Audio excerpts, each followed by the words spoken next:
हरियाणा की हर अपडेट के लिए बेल आइकन दबाएं और सब्सक्राइब करें STV हरियाणा न्यूज। किए गए।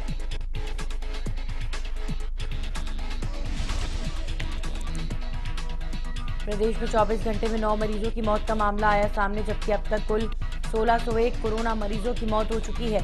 वहीं पिछले 24 घंटे में 1154 मरीजों ने कोरोना को दी मात। अब तक कुल 1,32,000 से ज्यादा मरीज हुए ठीक। मुख्यमंत्री मनोहर लाल ने धान खरीद प्रक्रिया से जुड़े विभागों के अधिकारियों के साथ समीक्षा बैठक की। इस दौरान मुख्यमंत्री मनोहर लाल ने खरीफ फसलों की खरीद में लगे अधिकारियों को निर्देश दिए हैं कि वे मंडियों में खरीद प्रक्रिया की निगरानी करने के लिए फील्ड का दौरा करें। इसके अलावा मुख्यालय स्तर के अधिकारी सुनिश्चित करें कि धान खरीद के लिए H फॉर्म से लेकर J form, gate pass, I form के सृजन होने से लेकर मंडी से वेयरहाउस तक उठान तथा I फॉर्म की स्वीकृति प्रक्रिया को ऑनलाइन किया जाए। सीएम मनोहर लाल ने कहा कि ये भी सुनिश्चित किया जाए कि H फॉर्म जारी होने के 1 सप्ताह के अंदर अंदर या I फॉर्म स्वीकृत होने के 72 घंटों में किसान को उसकी खरीद की अदायगी हर हालत में की जाए। प्रदेश के गृह मंत्री अनिल विज ने पंचकुला में पुलिस विभाग की समीक्षा बैठक की अध्यक्षता की। इस दौरान उन्होंने जानकारी दी कि प्रदेश में emergency respond and support system dial 112 को इस साल 30 दिसंबर को पूरा कर लिया जाएगा। इसके बाद राज्य के किसी भी क्षेत्र में 15 से 20 मिनट में आपातकालीन पुलिस और अन्य सेवाएं उपलब्ध होंगी।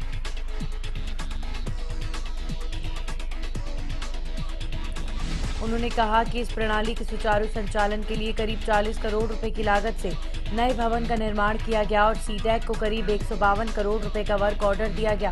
हरियाणा पुलिस के हाईटेक प्रोजेक्ट के तहत करीब 94 करोड़ रुपए की 630 नई इनोवा गाड़ियां खरीदी जा रही हैं।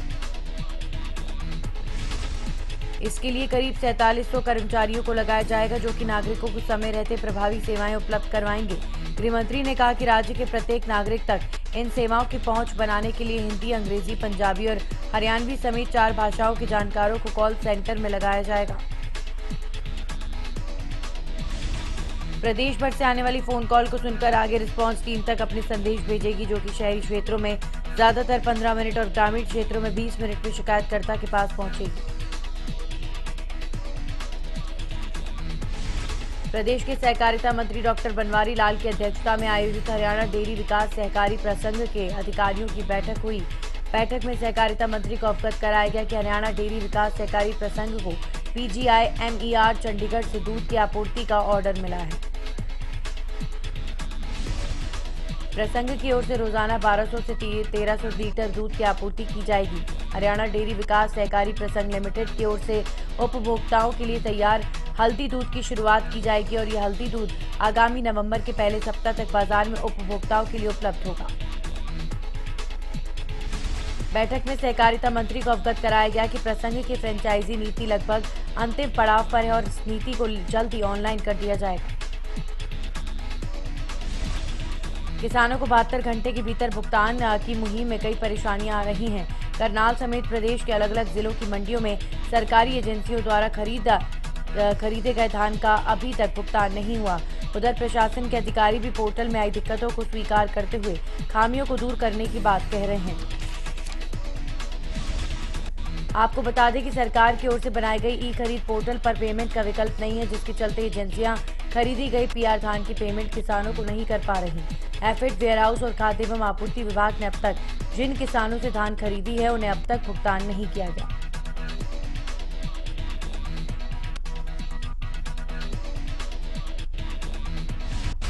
आड़ती भुगतान में देरी की वजह अधिकारियों की मिलीभगत बता रहे हैं। करनाल मंडी में पहुंचे किसानों का भी कहना है कि उन्होंने 10 दिन पहले धान बेचा था, जिसकी पेमेंट अब तक नहीं मिली।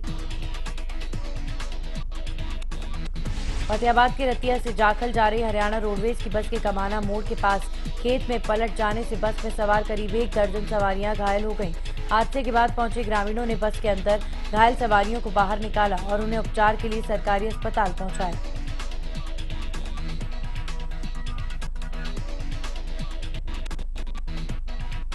हादसे की जानकारी देते हुए बस अड्डा इंचार्ज हरबंस सिंह ने बताया कि हरियाणा रोडवेज की एक बस रतिया से जाखल के लिए रवाना हुई थी। रतिया से करीब 5 किलोमीटर दूर गांव कमाना मोड़ पर सामने से आ रही ट्रैक्टर ट्रॉली को बचाने के दौरान बस चालक का संतुलन बिगड़ गया और बस नीचे खेत में जाकर पलट गई। हादसे के बाद वहां पहुंचे आसपास के ग्रामीणों ने बस में फंसी सवारियों को बाहर निकाला और उन्हें सरकारी अस्पताल में उपचार के लिए दाखिल करवाया। गनीमत ये रही कि इस हादसे में जान माल का नुकसान नहीं हुआ।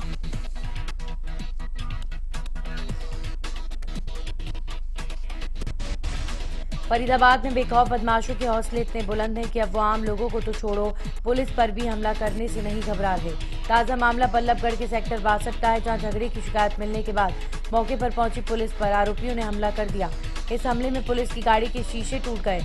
इसके साथ ही बदमाशों के हमले में कुछ पुलिसकर्मी भी घायल हुए हैं।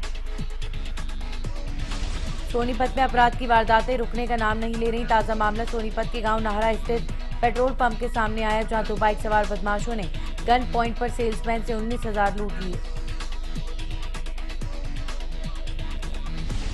सीसीटीवी फुटेज में देखा जा सकता है कि लूट की वारदात देने के बाद दोनों बदमाश रिवॉल्वर को लहराते हुए मौके से फरार हो गए। इस लूट की वारदात को केवल 39 सेकंड में ही अंजाम दिया गया। मामले की सूचना मिलने के बाद पुलिस मौके पर पहुंचकर जांच में जुट गई है। पानीपत के गांव रीसपुर में एक 35 साल की महिला को उसके पति ने 1.5 साल से टॉयलेट में बंद कर रखा था।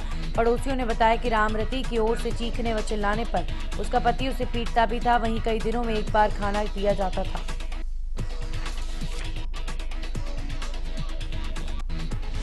महिला एवं बाल संरक्षण अधिकारी रजनी गुप्ता ने मौके पर पहुंचकर महिला को उसके पति से आजाद कराया। रजनी गुप्ता ने बताया कि गुप्त सूचना के आधार पर वो रीसपुर गांव पहुंची थी। फिलहाल करीब 2 घंटे की कार्रवाई के बाद पति नरेश को गिरफ्तार कर लिया गया है। उसके खिलाफ 498A और 342 के तहत केस दर्ज कर पूछताछ शुरू कर दी गई है। 17 अक्टूबर से नवरात्रों की शुरुआत हो रही है। इसी के साथ बाजारों में भी रौनक धीरे धीरे लौटने लगी है। बता दें कि कोरोना के चलते पिछले कई त्योहार लोगों ने घर में ही रहकर मनाए, लेकिन नवरात्रों पर एक बार फिर लोग घरों से बाहर निकलते नजर आ रहे हैं और व्रत पूजा पाठ का सामान खरीदते नजर आ रहे हैं। लोगों का कहना है कि वो नवरात्रों में किसी प्रकार का कोई कसर नहीं छोड़ना चाहते। वहीं दुकानदारों का कहना है कि पिछले साल के मुकाबले इस बार ग्राहक बहुत कम हैं। दुकानदारों ने बताया कि उन्होंने अपनी दुकान पर नवरात्रों का सारा सामान सजा लिया है, लेकिन कोरोना महामारी की वजह से जो ग्राहक दूर से खरीदारी करने आते हैं वो बहुत कम आ रहे हैं। कुरुक्षेत्र के पीपली रोड और मोहन नगर मार्केट में दुकानों के सामने गड्ढे दुकानदारों और आम लोगों के लिए परेशानी बने हुए हैं। दुकानदारों की शिकायत है कि कुकिंग गैस की पाइपलाइन डालने के लिए गड्ढे किए गए थे। सड़कों के किनारे पाइपें बिखरी पड़ी हैं। दरअसल कई बार गैस पाइपलाइन के लिए की गई खुदाई से पीने के पानी की लाइनें कट चुकी हैं। लोगों के घरों में दूषित पानी की सप्लाई होने से लोग बीमार हुए थे।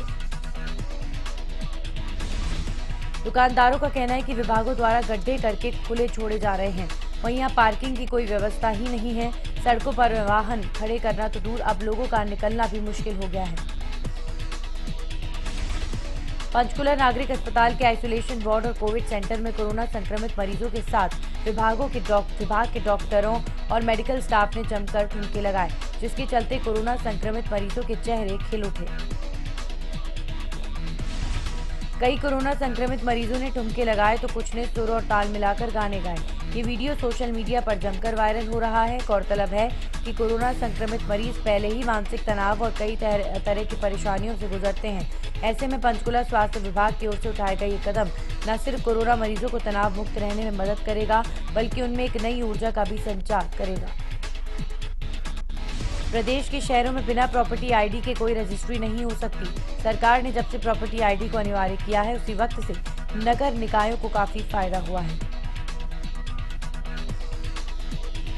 प्रॉपर्टी आईडी की वजह से ही बहादुरगढ़ नगर परिषद को एक महीने में 75 लाख की आमदनी हो चुकी है। जो लोग हाउस टैक्स भरने में रुचि नहीं दिखाते थे, वो अब खुद आकर हाउस टैक्स भर रहे हैं, ताकि उन्हें उनकी property ID with no dues मिल सके, क्योंकि बिना प्रॉपर्टी आईडी के लिए रजिस्ट्री का टोकन भी नहीं कट रहा। बहादुरगढ़ नगर परिषद के कार्यकारी अधिकारी अंतर सिंह ने बताया कि 1 सितंबर से लेकर अब तक नगर परिषद को 75,15,460 रुपए की आमदनी हो चुकी है। इस आमदनी में सबसे बड़ा हिस्सा विकास शुल्क का है।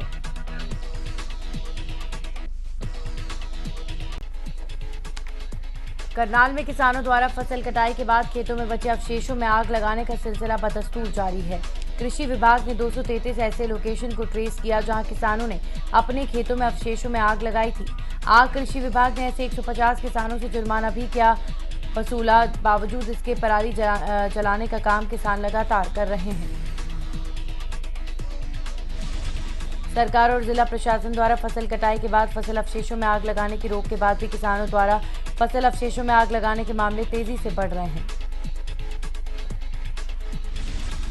वहीं कोरोना महामारी के बढ़ने के आसार बढ़ गए हैं। करनाल के civil surgeon doctor Yogesh Sharma का कहना है कि इस समय कोरोना महामारी चल रही है। अगर ऐसे समय में किसी भी कारण से वातावरण में प्रदूषण फैलता है तो आने वाले दिनों में कोरोना के मामले बढ़ने के आसार हैं। सोहना के भौंसी जेल में नशा सप्लाई का मामला फिर सामने आया। क्राइम ब्रांच ने जेल में बंद दीपक और चुदी के भाई को गिरफ्तार किया है।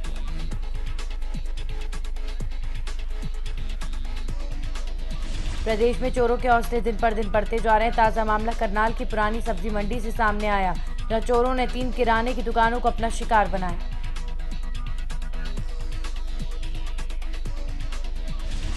हरियाणा में इन दिनों सीएम फ्लाइंग एक्शन मोड में नजर आ रही है। पूरे हरियाणा में जगह जगह छापेमारी की जा रही है। इसी कड़ी में अंबाला कैंट में भी सीएम फ्लाइंग ने गुप्त सूचना के आधार पर छापेमारी की, जिसमें करीब 6 सटोरियों को सीएम फ्लाइंग की टीम ने गिरफ्तार किया। फरीदाबाद में वल्लभगढ़ के आदर्श नगर इलाके में चाइल्ड हेल्पलाइन की टीम और स्टेट क्राइम की टीम ने स्थानीय पुलिस के साथ मिलकर रेस्क्यू करते हुए 6 बच्चों को बाल मजदूरी करते हुए मुक्त करवाया। स्टेट क्राइम की एएसआई अमर सिंह की माने तो उन्हें सूचना मिली थी कि कुछ बच्चों से बाल मजदूरी कराई जा रही है, जिसके बाद रेस्क्यू किया गया। फिलहाल सभी बच्चों को स्थानीय पुलिस के संरक्षण में भेज दिया गया है और आरोपी दुकानदारों के खिलाफ मामला दर्ज कर कार्रवाई शुरू कर दी गई है।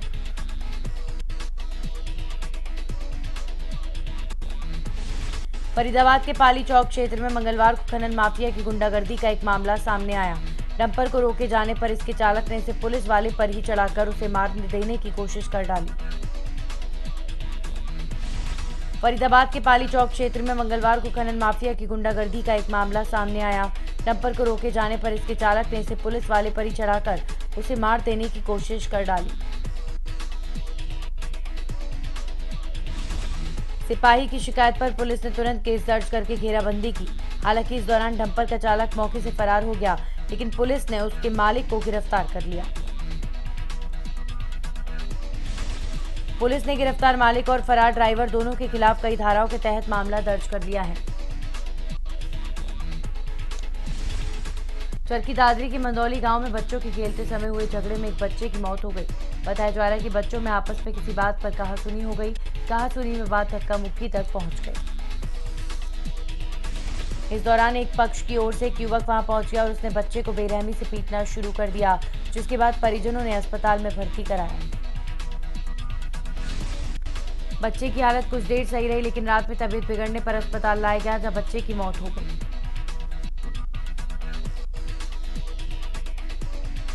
नूह के एक व्यवसायी की हत्या के 33 साल बाद पुलिस ने मामले में आरोपी 3 चोरों को गिरफ्तार कर लिया है। पुलिस ने इन सभी को उत्तर प्रदेश के बुलंदशहर से गिरफ्तार किया है।